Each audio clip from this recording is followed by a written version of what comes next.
Today on This Week Health. People tend to look for the most creative ways to bring technology forward because we want to make our own lives and jobs easier because, to your point, nothing ever truly goes away for us.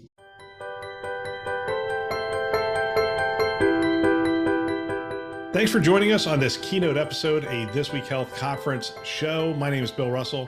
I'm a former CIO for a 16-hospital system and creator of This Week Health, a set of channels dedicated to keeping health IT staff current and engaged.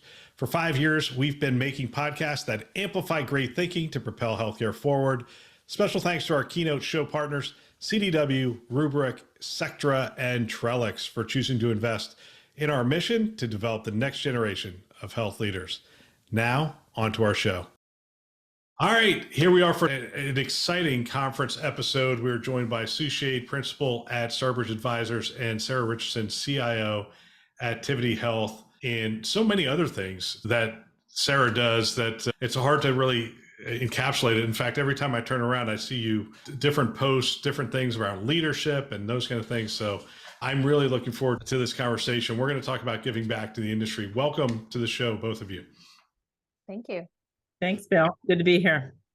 Well, today we're going to talk about giving back to the industry, but here's where I thought we would start. I thought we'd start by really talking about your journeys into healthcare IT, and we're going to talk a little bit about how that's evolved and how that's changing.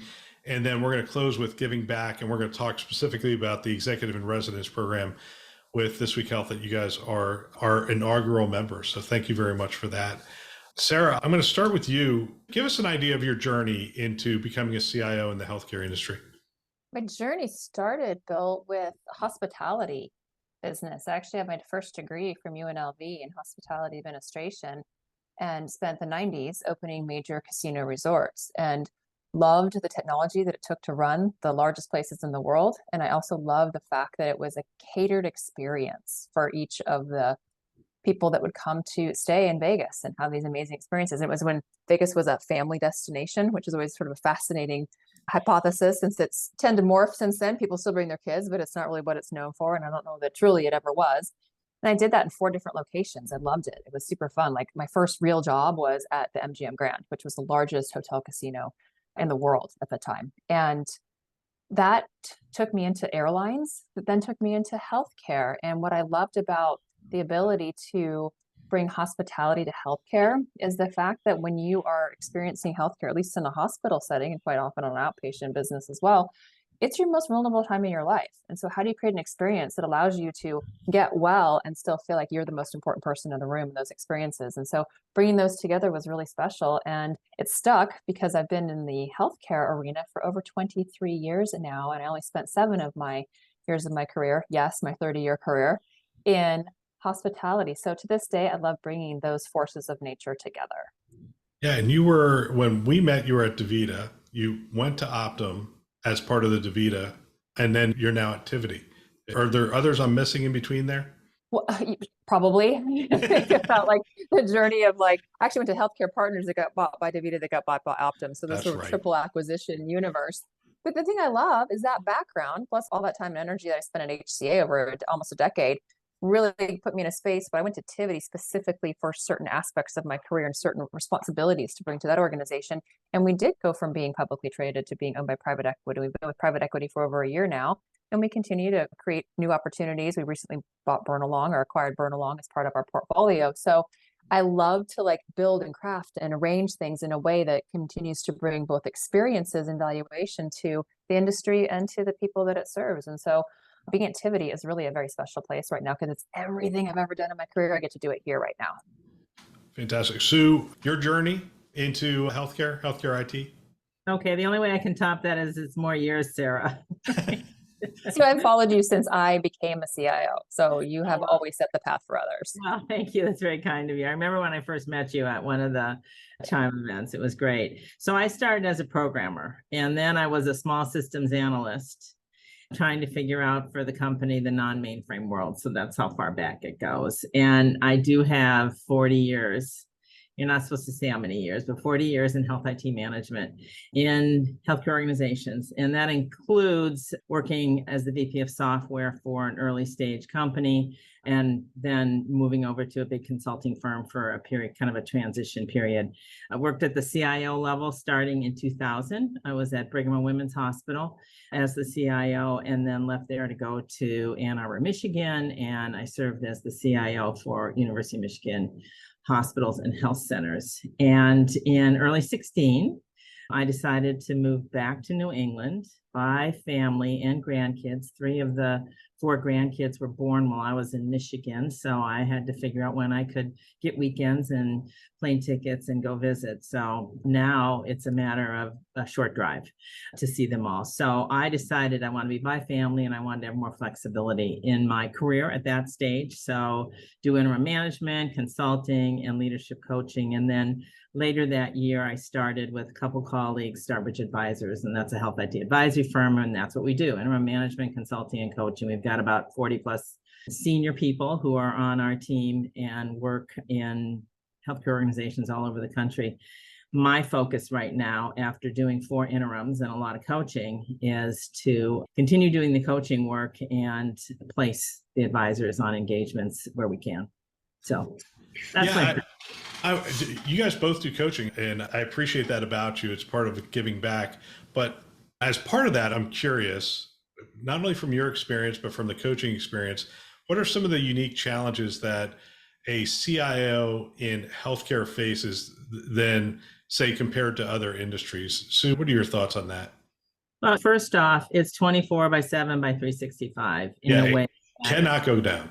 Some other industries are not quite so dependent. It cannot go down. The other thing is you always have the risk of patient harm. And that's a pretty heavy weight. You know, when system goes down and you're scrambling, you're bringing it back up, it's like, okay, well, no one was hurt, right? But there's always that potential when you have such a great reliance on the systems. From a positive perspective and the opportunities, being in healthcare, it's mission driven. I'm passionate about it. I can't imagine working in another industry. And you really can make a difference in people's lives, patients and families, every day. And I mean, that's worth getting up for and working as hard as we can. Sarah, how about you? Any thoughts on that? Yeah, especially since I made the transition from hospitality to healthcare. And I used to think that was a 24/7 business too. And the level of acuity by which we would have to respond to scenarios that happened in hospitals or in hotels was incredibly important, especially based on the size and the scope of what was happening in those environments. And yet, when I made that transition into healthcare, it took a totally new dynamic. And mostly to Sue's point, like all of a sudden we had sensitive patient data, complex regulations. We've got the technology that has to minimize disruptions to patient care and balancing all of those needs for innovation and new ways of doing things against very limited budgets. I remember being in several conversations about, do you need IT equipment or do you get new beds? Do you get new operating equipment or do you get more people to do some of that work? And then I thought about in those roles in the hospitals, like then the technology we were using, it leveraged the improvement of true patient outcomes and streamlining operations and new patient experiences through the personalization of care, which has always been a really key driver. And then you were spending more time collaborating to figure out ways to have new outcomes and new experiences versus just using the data to drive more utilization, like totally opposite. Like you drive utilization in your hotels, you don't want to drive utilization except for necessary outcomes. In hospitals, like all these pieces always coming together. And to your point, we would say like, we have to be careful because people will die if we screw things up. And that's a whole different level of responsibility and ownership. And what I miss today most about being in a hospital is I would always love to go visit and round on patients that didn't have anybody to come visit them. And I would go to the nurse manager and say, who's here right now that has no family or has no one to come see them? And that was where I learned early on, like I was always like drawn to the elderly or to our seniors who were by themselves for myriad reasons in the hospital. And I would love to just go spend time every morning and meet with those individuals because their story was something that maybe you were the only person that was going to have a chance to hear. And they just needed someone who cared that wasn't the one also taking care of them in that moment. Yeah, I love the emphasis on the people side. We refer to them as patients all the time, but they're people with stories, they're people with family, and we take the charge of caring for them very seriously. On the technology side, in fact, one of the things I liked about Providence, I wasn't with Providence long, we just merged with them, but they referred to everybody as caregivers. And I've seen a lot of health systems since then refer to everybody, including the technology staff, as caregivers, because that's really what everybody is. Yeah. That's what I always emphasized with my staff when I was working in hospitals that we're part of the extended care team. We may not be touching the patient and their family directly, but the people who do depend on everything that we do, everything we provide, everything we support. So to think of ourselves as part of the extended care team. You know what, Sue? This is probably a really good question for you because you're slightly older than Sarah. Slightly. But it's probably a good question for me too. But how's the role of technology evolved in healthcare? When you think back, I mean, there was a time where it was just sort of like we were putting technology into places, just trying to automate things, get a little bit more efficiency. Then it was, hey, we're documenting the medical record and we're documenting this thing. But it really, I mean, I'd love for you to just think back over the time. How has it evolved in terms of the use of technology, the prevalence of technology in the healthcare setting? I love this question. And yeah, I'm a little older, so I can go back a little further. I'm going to tell you that not one of, but the first professional presentation that I did at a conference, I was on a panel. It was an IBM mid-size computer system conference. Okay. And someone I had known and worked a little bit with asked me to be on the panel. I was probably the only woman, probably one of few women in the room of a couple hundred. And what I presented was on very simple file transfer. That's it. They wanted to know how we were doing file transfer. This was back in the mid 80s. Okay. And I'm like, this doesn't seem very significant. He goes, oh no, what you guys are doing, you really need to tell people about it. So, I mean, fast forward to where we are in terms of interoperability and the sophistication of systems. Back in the day, it was backroom data center operations. Now it's strategic partner and innovator. That's what you've got to be successful. And early on, it was the core clinical and business systems. And a lot of it was truly the patient accounting systems. Now, I mean, look at the expansion of every system that he is supporting and touching. It's also changed in terms of, I think, being more distributed amongst non-IT groups, good or bad. When you think about, it's not just about a big capital investment, it's a SaaS subscription. And just about any department can get something through and stand up a system, but ultimately they probably need IT support. And the other thing I would comment on is just the shift in terms of where care is given and the focus. So it was so inpatient focused at one point in terms of hospitals. We saw the whole shift to outpatient and ambulatory, right? With the EMR as well as other systems. The focus on patients as consumers in terms of the digital health and the digital front door. And now hospital at home and home services. And what does that mean? And how is that challenging the technology that has to be delivered? So just some of the shifts that I've seen over time, many of which you've also seen, Sarah. It's amazing. Sarah, I'm curious from a strategic standpoint, you're at a little different company in that really focused in on seniors and focused in on that journey and that experience and creating those experiences. A lot of those experiences are tied to technology and digital. So talk a little bit about how the CIO role is strategic in those conversations and the technology is strategic in those conversations. Sure. And what's interesting about all the things that Sue had shared is that when you think about the fact that we used to really handle a lot of the back end capabilities of an organization, and even recently with my team, I said, have you even noticed over the last couple of years in our organization, based on the strategic way we have rolled out what we're doing from a transformation perspective? When I got to Tivity, we took orders. And now we are consulting partners based on what the business needs to deliver next. And so we went from meetings where IT was invited or thought of afterwards to a space where, hey, we have a 3-hour, for all the right reasons, meeting every other Thursday that's intake and governance and review and portfolio management and different business capabilities and ideas that come through. And we are truly partners to all members of our business. So I think of the triangle of there's a product owner, there's a business owner, and there's an IT owner. And no decision really gets made in a vacuum without those three agreeing and figuring out the next steps, because everything we do has an impact from a technological perspective. It's where I've, to a degree, challenged the fact that now digital is this thing. Well, digital's always been that way, because the world that I grew up in IT was digital. We had the ones and the zeros and the aspects of what we did. And now it's part of just the conversation, because so many things involve technology at every level. You rarely see anything that's paper-based anymore. And if you do, it tends to be a department that likes to have a secondary ticker or tracker on things that we do, but it's not common anymore. Everything is part of what we do with technology. And the records show, like we look at the senior populations, 70% of all seniors of any age bracket, whether you're talking 50s, 60s, 70s, and beyond, they use technology one way or another. Mostly it's to stay in touch with their families. So when you add those workflows or those ideas into their fitness or their wellness routines, it's not foreign to them. They know how to track information. They know how to take care of themselves in those spaces. And so we see an uptick in both digital and on-demand and live classes from their computers if they can't get to an in-person location, as an example. I love the fact that it's always part of the conversation and it's not an assumption, because when you think about the user experience now and a consumerism perspective, you have to think of ways to make it easy to use it in a way that you can trust the brand. And those are the types of things that when I started out in IT, we weren't going to be talking about, and now we talk about them every single day. But has anything gone off our plate? Or we're still doing the back office, right? Like, and now we're just expected, it's just expected to be great. An enterprise application.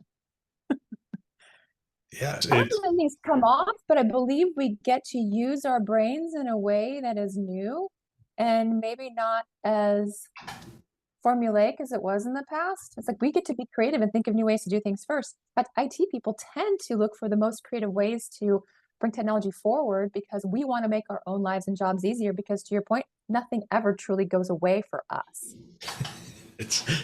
Hopefully it transforms over time. We'll get back to our show in just a minute. As we celebrate our 5th anniversary at This Week Health, we've partnered with Alex's Lemonade Stand, a foundation combating childhood cancer. And I've just been floored by the generosity of our community. We set a goal to raise $50,000 this year. I wasn't sure how we were going to hit it, and we are already up over $34,000 for the year. And we want to thank you for being a part of that.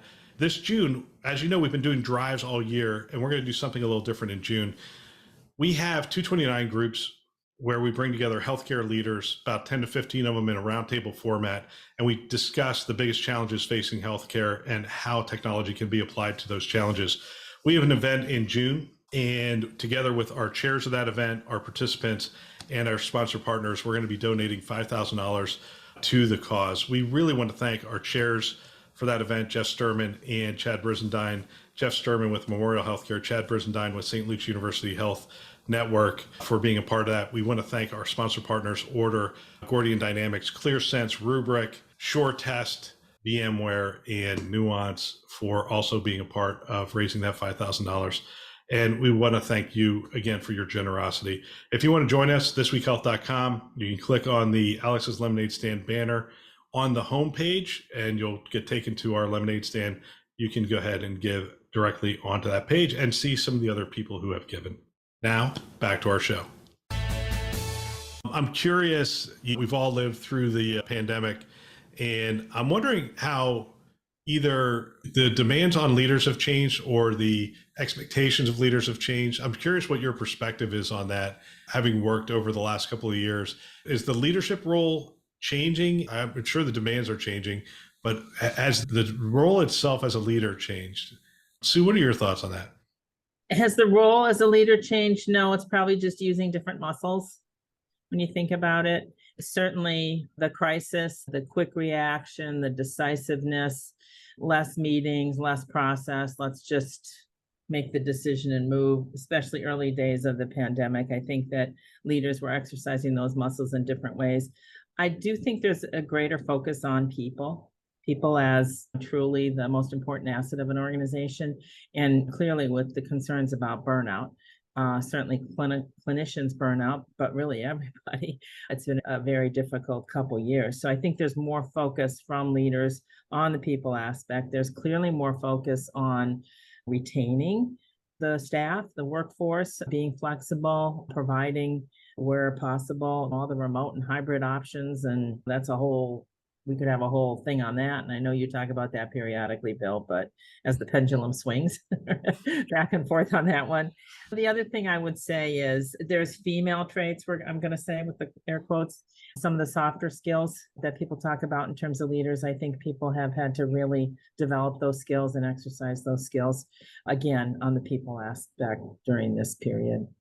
I love that concept of new muscle. It's like leadership hasn't changed. We're still leaders, but new muscle. Sarah, what kind of things did you have to exercise or potentially change in your leadership as you progressed through the pandemic? Sure.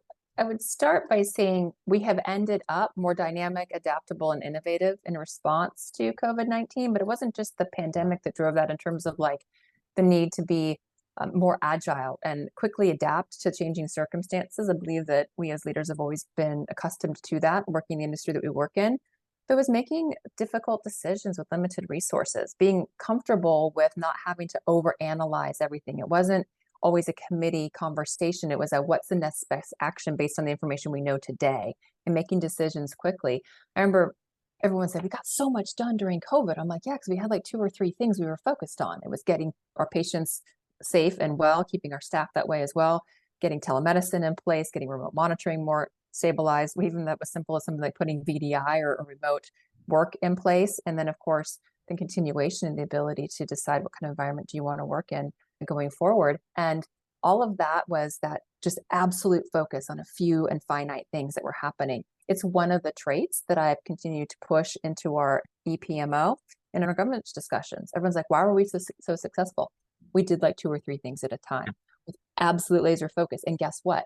We reaped all the benefits of that. And people were like, how did IT respond so quickly? Well, half those things we had on our plates for years. Like I think about patient scheduling and telemedicine, like we could not get that over the line for 5 years in a previous organization. And yet we did it overnight because all of a sudden we had to. And so I love still creating that sense of urgency with enough information to make a good decision, knowing that you can go back and still learn from the things that are happening, but let's not overanalyze and overthink certain things. Let's make sure we have great information to make great decisions. And by the way, you have all the right people around the table to make that happen. And we're a fully remote company. Tivity went completely remote during COVID, and it's working for us. I now have an executive team that we live in four different states, and I've got team members in like 30 different states as well. There's no way I could recruit the talent that I have today if I didn't have that capability. And yet it's a different kind of always on. Like I'm on the phone from 6 a.m. to 6 p.m. and sometimes later because now I'm dealing with 4 time zones and people are working sometimes when it's most convenient or getting caught up on things at night. You have to be available to be that partner to think things through. So the time element has stretched quite a bit, and yet the expectation of delivery is now set that we will do things better, faster, cheaper with the right amount of information to do the right thing. It's interesting. The pandemic was, in Cotter's model, the ultimate burning platform, right? Oh, It's yeah. like we had to make decisions. We had to make them very rapidly. I have the 2 of you here, so I'm going to ask this question. And Sue, you and I have talked about this many times over the years. As female CIOs in a field that, shall we say, has been male dominated and probably traditionally and still is male dominated based on conversations that we've even had recently. Share some of the experiences and how you've navigated this landscape over the years. And Sue, I'll go to you, since I would imagine 40 years ago, you were probably one of the only women in the room, I would think. Yeah, in fact, I was. Yeah. So in that Wayback Machine, there was a period of 5 years when I was the only woman on the IT leadership team. And I had 2 small children. I had a long commute, opposite direction, daycare drop off, opposite direction to my office. And I think it's fair to say it was an old boys club, and they really didn't get it. And I think most of my male peers then had wives who were not working outside the home. And it was a tough period. It was also a period where there were a couple of my peers who really gave me a bad time, kind of out to get me. I won't go into the details of it, but one of my pieces of advice when I talk about this with women is don't take any bull, fill in the blank. Don't take it. I spent a fair amount of time taking it as in internalizing and then talking to my husband about it at night and using energy and cycles on this stuff when I could have been using it in more productive ways. And I did reach a point where I decided that was it. The stuff that was going on, I couldn't resolve myself. And I just went to our boss and I said, this is what's going on. These are the examples. These are the situations. And you need to be aware. You're going to need to deal with it. And anything else happens, I'll let you know. I'm going to tell you about it. And he spoke to one of my peers after that.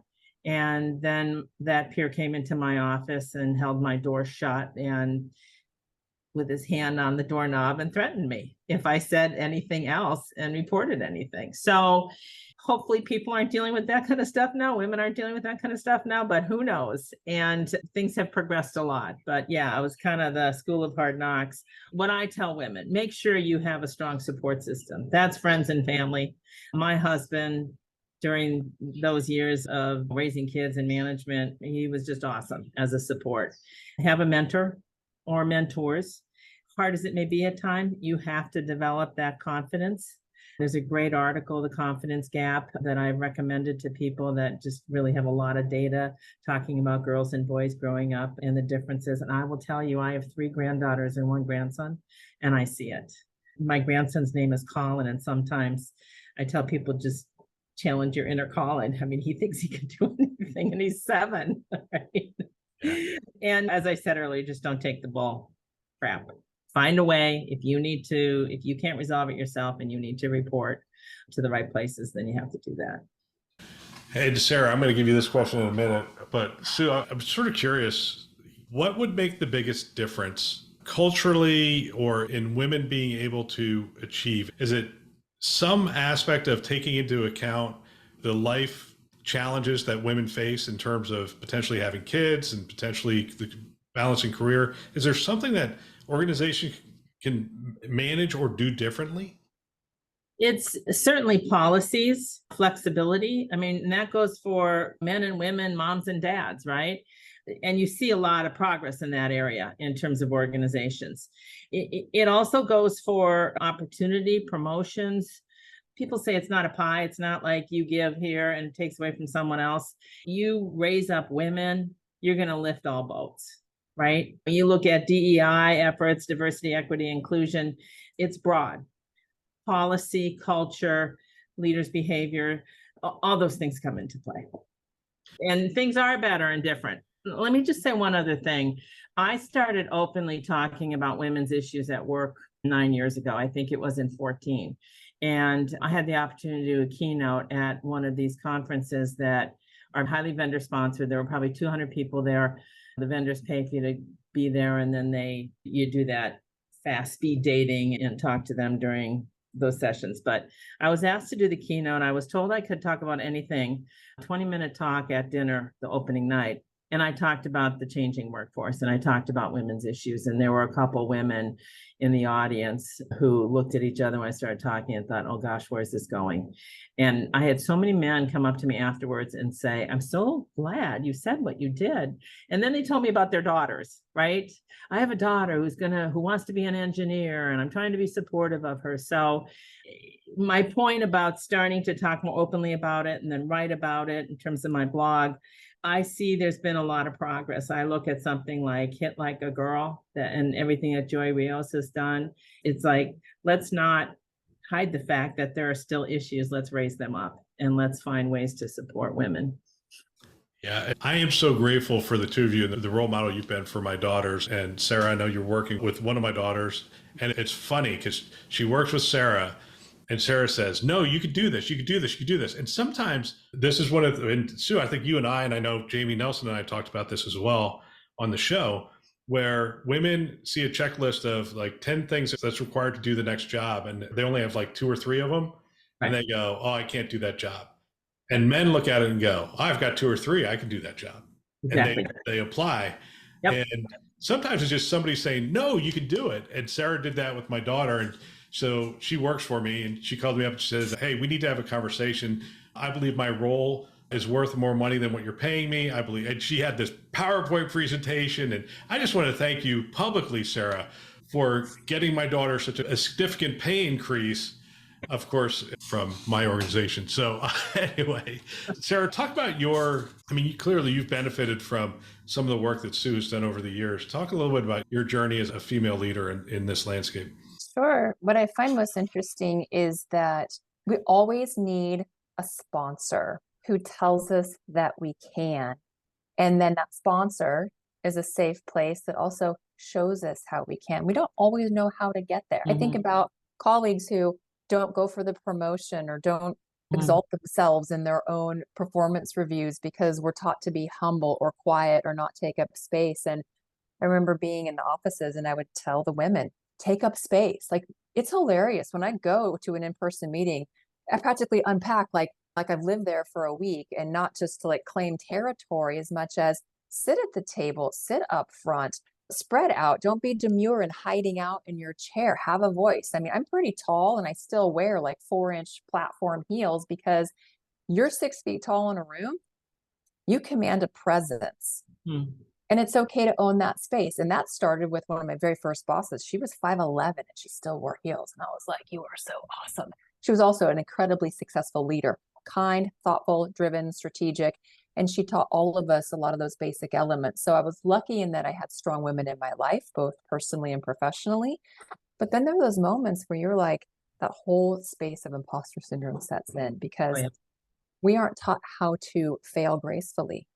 We're taught like how to show up and behave and perform and do all these things. So when you have an oops, it's not like the locker room jab, like, oh, so that was a good one. Do you see how bad you screwed that up? You're like, that doesn't happen until you create those environments for yourself and others to make that a true thing. So there's been some major trips and falls in my career. And it took me a while to figure out how to recover from those. And I had a pretty significant one in my 30s.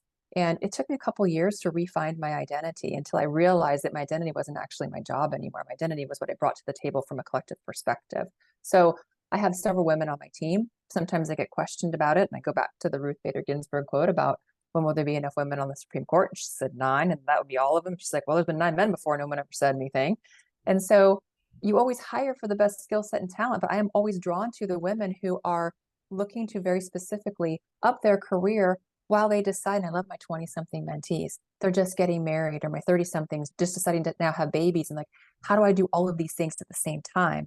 And I'm like, well, you got to plan for it and create those environments. But as a leader, it's my responsibility that you take your entire leave, and you better not work. Like, I don't want to be gone from work that long. Okay, well, I get that, but that baby's only going to be a baby once.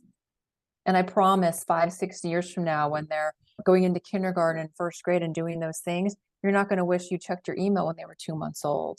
And so create spaces where it's safe to live life as much as it is safe to learn how to fail and recover and go for that next thing. Because those failures make us stronger every single day. But you have to have a place where you're willing to talk about it. You're not going to be judged for the fact that maybe you didn't show up exactly as you were trained or taught to show up. And I mean, heck, I make faux pas all the time. I pretty much joke about like, how many things can I screw up today? And we still get exactly where we were supposed to go because we were willing to do that. And I've introduced that methodology into my organization. I'm like, it's okay not to be perfect. Like, literally find ways to screw things up that aren't going to be detrimental so that you can grow and learn how to do it better and differently next time. Wow. By the way, both of Sarah and Sue both do coaching services. And if you are looking for someone to coach you, I highly recommend them.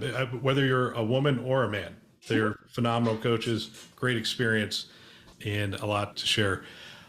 You guys have both given back in the industry, and I appreciate that. I'm going to, looking at the clock, we got about 10 minutes. I want to talk a little bit about the executive in residence program that we started at This Week Health. And part of it was to bring people like you closer so that you could help us be better for the industry. And the executive in residence program really has 3 things. It's provide insights to This Week Health and to our executive team. You help to develop content, and both of you have helped to develop content over the years. Sue, you're now hosting a town hall. You referenced interviewing John Glasser. That was a phenomenal interview. And then finally, the last part of the executive in residence program is participates in the development and delivery of our 229 roundtable events. And Sarah, you've been a part of one of those. And Sue, you and I are going to actually host one this fall. So I'm looking forward to that. Talk about your philosophy and talk about ways that you've given back to the industry. Sarah, I'll start with you on this one. What are some ways, how do you think about giving back, and what are some ways that you strive to give back to this industry? Sure. The key driver, and I believe this is why we're in healthcare, is that altruistic perspective of how you make things a better place. And you always want things to be better than when you found them. And when you put yourself in a scenario like, I'm not a physician. And what I have realized in being healthcare all these years is that you will always, to a degree, be the next level in the orchestration of how things happen in an environment, because you are not the one providing the patient care, but you are absolutely responsible for knowing how that care gets delivered and creating a space for the physicians to be able to do their best work.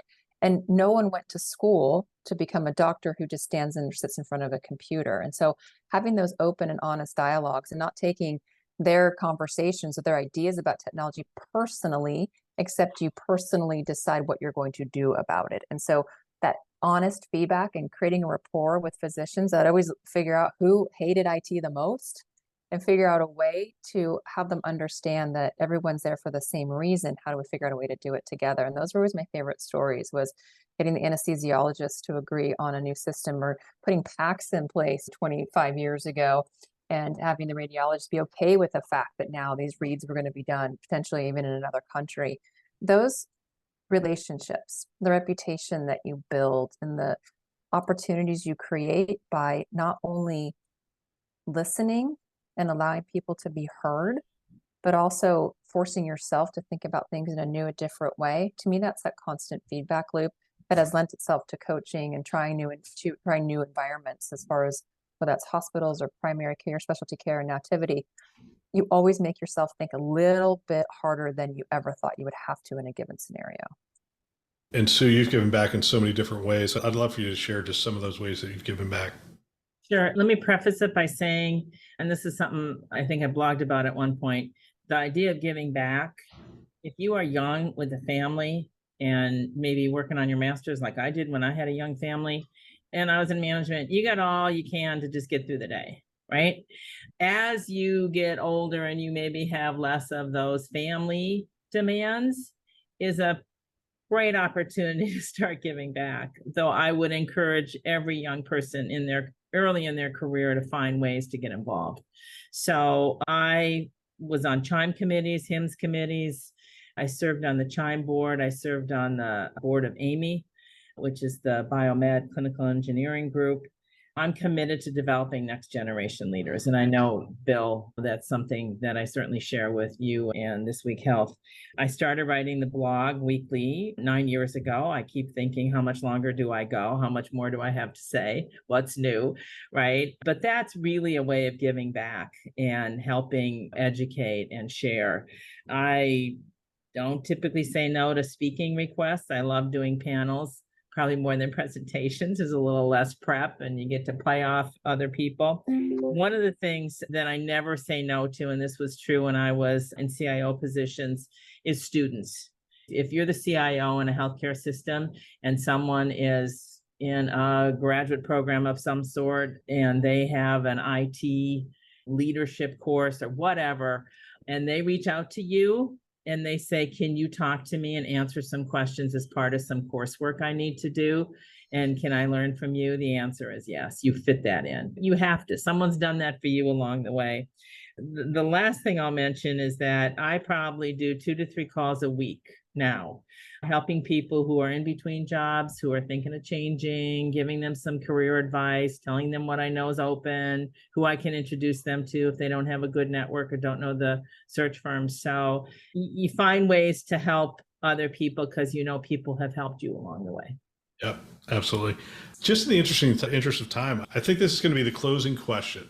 So it's going to sound a little self-serving, but you guys are 2 extremely busy people. You have used the This Week Health platform pretty well over the years. We have had great discussions. We've gotten message out. I remember we've had so many great conversations. It's hard to narrow them all down, especially with the time frame here.